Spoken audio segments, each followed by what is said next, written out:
اذا انسلخ الاشہر الحرم، فاذا انسلخ پھر جب گزر جائیں، کہاں پڑا یہ لفظ؟ فانسلخ منها، فاذا انسلخ الاشہر الحرم پھر جب گزر جائیں مہینے، اشہر کس کی جمع ہے؟ شہر کی. کہاں پڑا ہے؟ شہر رمضان الذی انزل فیہ القرآن، تو اشہر اس کی جمع ہے. الحرم حرام کی جمع ہے. تو حرام مہینے جب گزر جائیں، اور یہاں حرام مہینوں سے مراد یہ معاہدے کی مدت یا مہلت کے مہینے 10 ذی الحج سے 10 ربیع الثانی تک.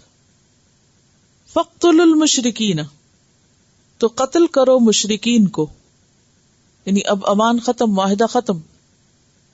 حیث وجدتموہم، جہاں تم پاؤ ان کو، حل میں یا حرم میں. بعض نے کہا کہ اس سے مراد عام حکم ہے، چاہے وہ حرم کے اندر ہو وہاں بھی ان کو مارو. اور بعض نے کہا کہ نہیں، عام حکم تو نہیں، اس سے مراد حل میں جہاں پاؤ ان کو، کیونکہ سورۃ البقرہ آیت 191 میں فرمایا وَلَا تُقَاتِلُوهُمْ عِنْدَ الْمَسْجِدِ الْحَرَامِ، مسجد حرام کے پاس ان سے جنگ نہ کرو، حَتَّى يُقَاتِلُوكُمْ فِيهِ، یہاں تک کہ وہ جنگ کریں تم سے اس میں، یعنی حرم میں. فَإِنْ قَاتَلُوكُمْ، اگر وہ جنگ کریں یعنی حرم میں تم سے، فَاقْتُلُوهُمْ، تو تم بھی قتل کرو ان کو. تو یہاں کیا کہا جا رہا ہے؟ فَاقْتُلُوا الْمُشْرِكِينَ حَيْثُ وَجَدتُّمُوهُمْ. تو وجدتموہم میں 2 طرح کا معنی کیا گیا ہے، یعنی بعض کے رائے میں صرف ہل میں، اور بعض نے کہا کہ ہل اور حرم دونوں میں. وَخُذُوهُمْ، اور پکڑو ان کو، یعنی قید کر لو. وَاحْصُرُوهُمْ، اور ان کا محاصرہ کرو، یعنی اگر وہ کسی قلعے میں جا کے چھپے تو کیا کرو؟ قلعے کا بھی محاصرہ کر لو، قلعہ بند ہونے والوں کا بھی. وَاقْعُدُوا لَهُمْ، اور بیٹھو ان کے لیے، کہاں؟ كُلَّ مَرْصَدٍ، ہر گھات کی جگہ، ہر گھات کی جگہ ان کے لیے بیٹھ جاؤ. کیا کرنے؟ پکڑنے، یعنی کہیں ان کو پناہ نہ ملے، کہیں چھپنے نہ پائیں. فَإِن تَابُوا، پھر توبہ کی دعوت ہے.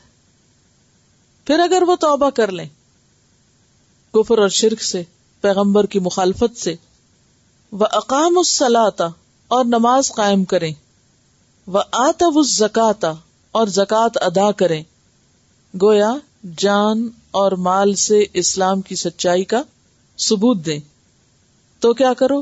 فَخَلُّوا سَبِيلَهُمْ، خالی کر دو ان کا راستہ. اذا خلوا الى شیاطینہم پیچھا پڑ چکے، خلو اسی سے. ان اللہ، بے شک اللہ تعالی، غفور الرحیم، غفور الرحیم ہے. حضرت ابوبکر صدیق رضی اللہ تعالیٰ عنہ نے اسی آیت سے استدلال کرتے ہوئے مانعین زکوٰۃ کے خلاف جہاد کیا تھا. یہ کہا تھا کہ واللہ لأقاتلن من فرق بین الصلاۃ والزکوٰۃ، اللہ کی قسم میں ان لوگوں سے ضرور جنگ کروں گا جو نماز اور زکوٰۃ میں فرق کریں گے. یہ متفق علیہ روایت ہے. اب آپ دیکھیے کہ بظاہر اس آیت کو اگر آؤٹ آف کانٹیکسٹ آپ پڑھیں تو یوں امپریشن ملتا ہے کہ جیسے مسلمان ایک بہت ہی وحشی قوم ہے، اور کہا یہ جا رہا ہے کہ بس پکڑو مشرکوں کو، جہاں ملے مارو، ان کا محاصرہ کر لو، ہر گھات پہ بیٹھ جاؤ. بات یہ نہیں ہے.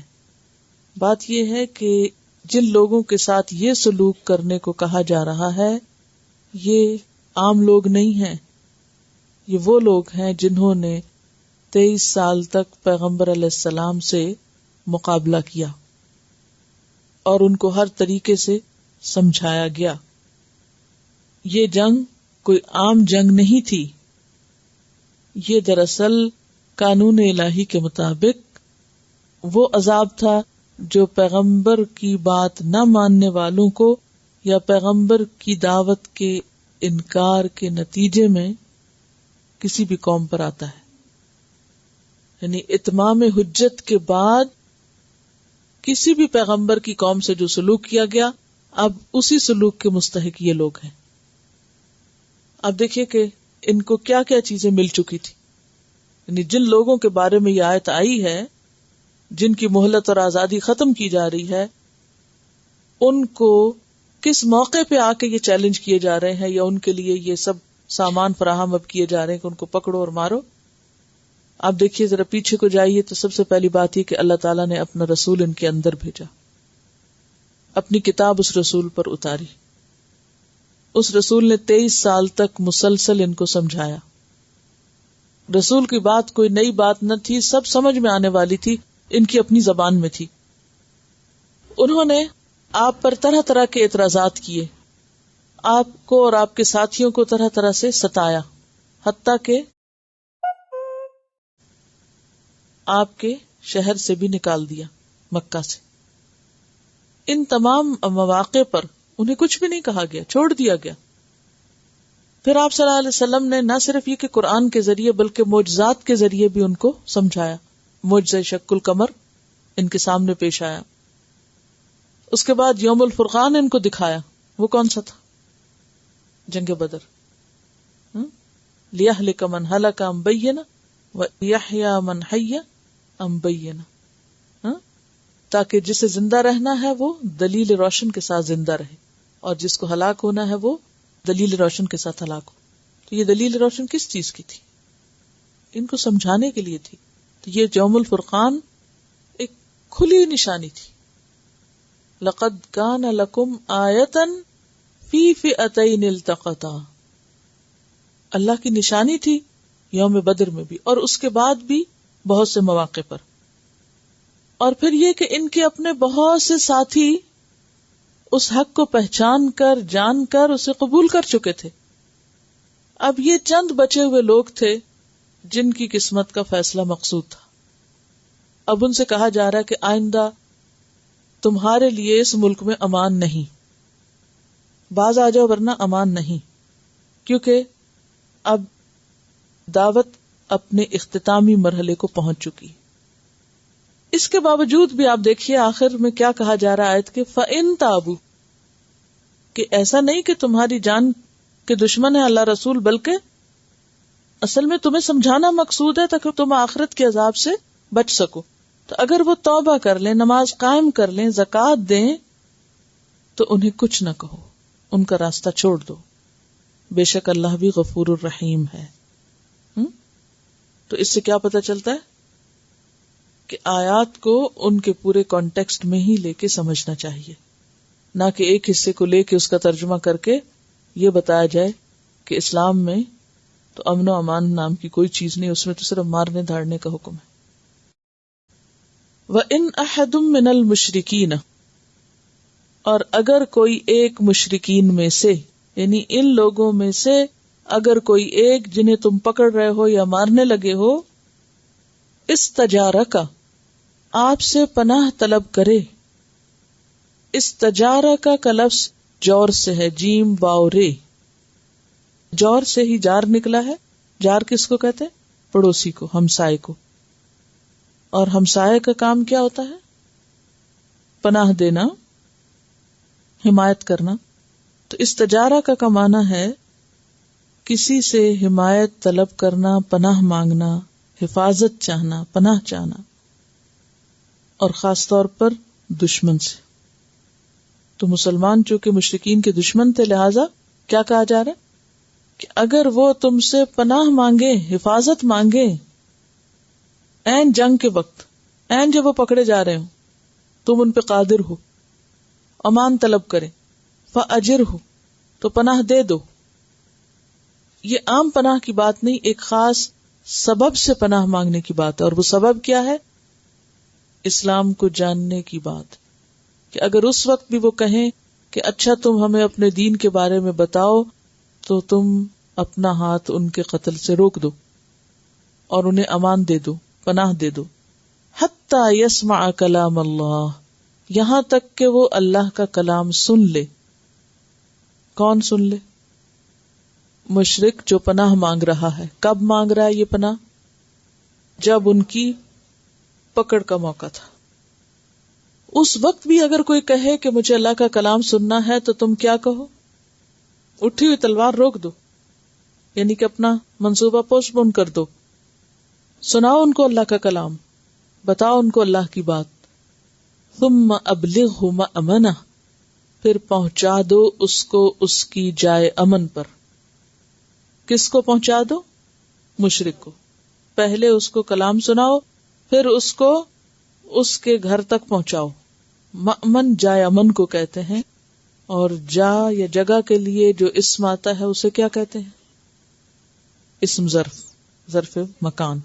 تو یہ مأمن جو ہے یہ ظرف مکان ہے، یعنی امن کی جگہ، یعنی ایسی بستی یا علاقہ یا جہاں کا وہ رہنے والا ہے وہاں تک اس کو جا کے پہنچاؤ. ذالک، یہ کیا، یہ یعنی یہ کیوں کہا جا رہا ہے، یہ حکم کس لیے ہے؟ بأنہم، اس وجہ سے ہے کہ وہ قوم، ایسے لوگ ہیں، لا یعلمون، جو علم نہیں رکھتے. ابھی تک انہوں نے جانا ہی نہیں دین کو.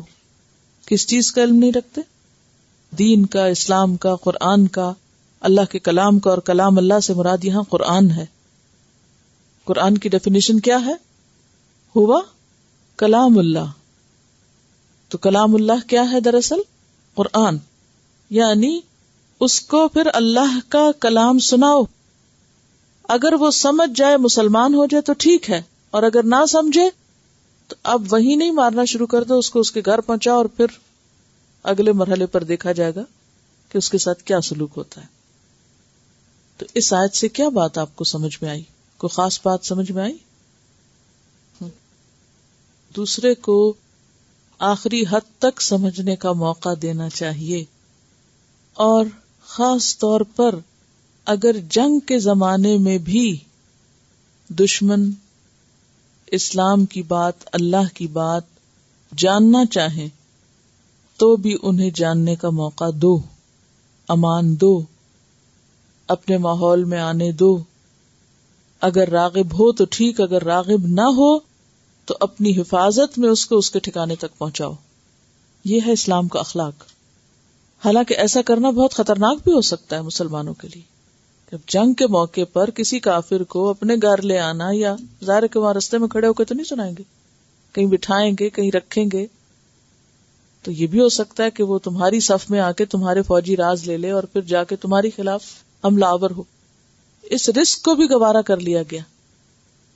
تو اس سے پتہ چلتا ہے کہ اللہ کا پیغام دوسروں تک پہنچانا آخری حد تک، آخری مرحلے تک، آخری لمحے تک ضروری ہے. اچھا، ہم اس بات پہ تو توجہ کرتے نہیں، کسی تک پیغام تو پہنچاتے نہیں، لیکن ہر وقت دوسروں کے بارے میں باتیں کرنا اور ان کے خلاف فتوے دینے میں یا ان کو لیٹ ڈاؤن کرنے میں اپنا پورا کردار ادا کرتے ہیں.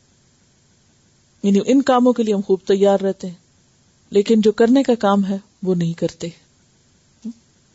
دیکھیے، کسی کے بارے میں بھی کچھ کہنے سے پہلے عام طور پر جو لوگ دین پڑھنے لگتے ہیں ان کی ایک بڑی خراب عادت ہو جاتی ہے، اور وہ کیا کہ ان کو پورے معاشرے کی برائیاں خوب نظر آنے لگتی ہیں. کسی کو وہ نہیں معاف کرتے اور کسی کو نہیں چھوڑتے. فلاں یہ کر رہا ہے، فلاں وہ خرابی کر رہا ہے، فلاں وہ کر رہا ہے. کسی کے بارے میں بھی جب آپ یہ بولنے لگے تو ہمیشہ پہلے یہ سوچا کریں کہ آپ نے اس کو کتنا بتا دیا ہے، آپ نے اپنا حق کتنا ادا کیا ہے، آپ نے اپنا فرض کتنا پورا کیا ہے، آپ نے پیغام کتنا پہنچایا. خواہ کوئی خاندان میں سے یا رشتہ داروں میں سے، عزیزوں میں سے، دوستوں میں سے، ہمسایوں میں سے، کوئی بھی جب کوئی غلط کام کر رہا ہو تو صرف نفرت سے آغاز نہ کریں، ہیٹرڈ سے نہیں. اس سے نہ تو کسی کا دل جیتا جا سکتا اور نہ ہی آپ اپنے اعمال نامے میں کوئی نیکی لکھوا سکتے. آغاز کس سے کریں؟ خیر خواہی سے. ہمیشہ دوسروں کو مارجن دے. کسی کی غلطی اور برائی دیکھ کے کیا سوچے، اس کو پتا نہیں. پکڑ کب ہوتی ہے؟ 23 سال بعد. اور اس وقت بھی مہلت دی جا رہی ہے، پھر بار بار مہلت دی جا رہی. تو اس سے پتا چلتا ہے کہ کرنے کا کام کیا ہے. نفرتیں پھیلانا نہیں بلکہ پیغام پہنچانا. اور یہ جہاں تک پناہ دینے کی بات ہے تو اس میں ایک دلچسپ بات اس سے تھوڑی سی یعنی کہ ریلیونٹ بھی ہے. وہ یہ کہ پناہ کوئی بھی دے سکتا ہے، مرد بھی دے سکتا ہے، عورت بھی. کیونکہ حضرت ام ہانی جو تھی انہوں نے فتح مکہ کے موقع پر پناہ دی تھی کچھ لوگوں کو. آپ صلی اللہ علیہ وسلم نے حضرت ام ہانی سے کہا تھا کہ جس کو ام ہانی پناہ دے گی ہم بھی اس کو پناہ دیں گے، حالانکہ وہ خاتون تھی.